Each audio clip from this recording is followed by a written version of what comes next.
میں مبارکباد دیتا ہوں سب سے پہلے شاہ صاحب کو کہ انہوں نے مستقل مزاجی کے ساتھ 2008 میں جو سفر شروع کیا تھا اس کو جاری رکھتے ہوئے آج 14ویں عالمی کانفرنس منعقد کی ہے۔ مجھے اس بات کا اندازہ ہے کہ اردو بولنے والے، اردو سے محبت کرنے والے، اردو میں لکھنے والوں کا یہ دنیا کا سب سے بڑا میلہ ہے۔ اردو نے کہاں جنم لیا،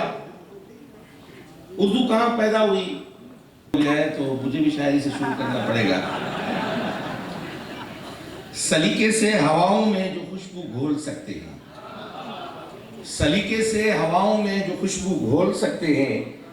ابھی کچھ لوگ باقی ہیں جو اردو بول سکتے ہیں۔ جی مجھے بہت خوشی ہے کہ اتنے کووڈ کے، کورونا کی جو 1.5 سال سے زیادہ کا جو عرصہ گزرا ہے، گھٹن کی صورتحال تھی، سفوکیشن تھی، اس کے بعد اس طرح کا جو عالمی اردو کانفرنس، 14ویں عالمی اردو کانفرنس کا انعقاد ایک ہوا کا تازہ ہوا کا جھونکا ہے کہ آپ دیکھیں لوگوں کا فٹ فال جو ہے، جتنے لوگ یہاں پہ آئے ہیں، نہ فقط یہ کہ میں سمجھتا ہوں ابھی جو انتہا پسندی اور دہشت گردی اور عدم برداشت کے جو رویے ہمارے ملک میں جنم لیے ہیں، جو ابھی سیالکوٹ والا جو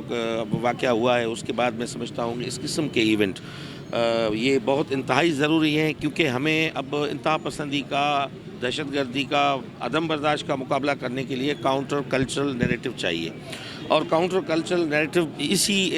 ان قسم کے ایونٹ سے ہی وہ بنے گا۔ تو میں سمجھتا ہوں کہ ایک یہ خوشائن سی بات ہے، اس میں بہت نوجوانوں کو زیادہ سے زیادہ آنا چاہیے، جتنے سیشنز ہیں وہ سننے چاہیے کہ ان کو پتہ چلے کہ ہماری اساس کیا ہے، ہماری تہذیب کیا ہے، ہماری ثقافت کیا ہے، ہمارا پس منظر کیا ہے۔ تو ان کی جانکاری کے بغیر میں نہیں سمجھتا کہ ہم یہ جنگ لڑ سکتے ہیں یا جیت سکتے ہیں۔